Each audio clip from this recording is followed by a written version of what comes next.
Ghislain. Bonjour, ravi d'être ici. Bienvenue chez OVH Cloud. Est-ce que tu peux te présenter et nous parler de ta société? Ghislain Mazard et la société est H-Factory. H-Factory est en fait le premier LMS, Learning Management System, dédié à l'enseignement et la pédagogie de la data science et de l'intelligence artificielle. Et cette solution, elle a été développée sur la base de mon expérience d'enseignant, de professeur, dans de tels programmes où j'ai pu me rendre compte en fait de l'écart entre les attentes des étudiants, les attentes des professeurs et la réalité des LMS traditionnels qui ne fournissaient aucune solution pratique pour délivrer des travaux pratiques de data science. Qui sont les clients de cette solution? On travaille avec des grandes écoles, des universités, donc des sociétés aussi comme Air Liquide. Et parmi les grandes écoles et universités, je pourrais citer HEC Paris, l'Institut Polytechnique de Paris, le Centre iParis de recherche en intelligence artificielle, ainsi que l'Université PSL. Qu'est-ce qui compte pour eux en matière de technologie? Ce qui est important pour les étudiants, pour les professeurs, c'est de combiner les fonctionnalités traditionnelles d'un LMS en termes de délivrance d'informations, de contenu pédagogique, avec un environnement complet pour effectuer du travail pratique en data science. Ça veut dire travailler sur des notebooks JupyterLab, pouvoir dérouler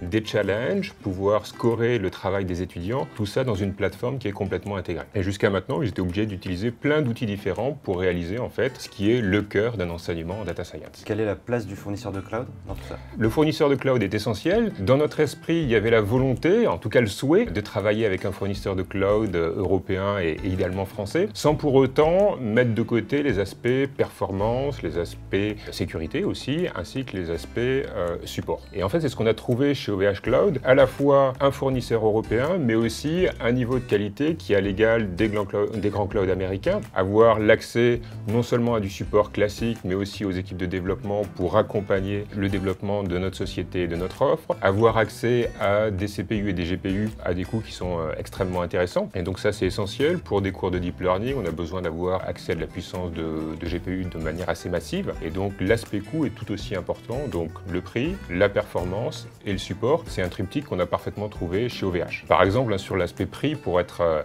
extrêmement concret, on a pu mesurer en fait une baisse de une division, c'est plus qu'une baisse, c'est une division de notre facture cloud par 2. Est-ce que tu peux nous décrire les solutions que vous utilisez? En fait, il y a deux composantes dans notre solution. Il y a l'application SaaS, H-Factory, qui va permettre de gérer une classe, de gérer les étudiants, de gérer du contenu pédagogique. Ça, c'est une application SaaS, une web app classique. Donc ça va être hébergé dans un cluster Kubernetes sur OVH. Et on a une deuxième composante qui est vraiment l'environnement de travail des étudiants, des professeurs, des chercheurs. Et sur cette partie-là, on s'appuie sur l'offre AI Training d'OVH qui nous permet d'accéder à des instances à la fois CPU et GPU sur lesquelles on va déployer les images correspondant à chacune des tâches sur lesquelles travaillent nos utilisateurs et nos clients. C'est quoi les prochaines étapes pour vous? Le lancement complet de l'offre SaaS à la rentrée, donc ça tombe bien puisqu'on est dans un mode essentiellement universitaire. C'est un développement aussi qui va nous permettre d'aller au-delà de cet aspect data science et IA pour offrir plus largement un LMS, notamment sur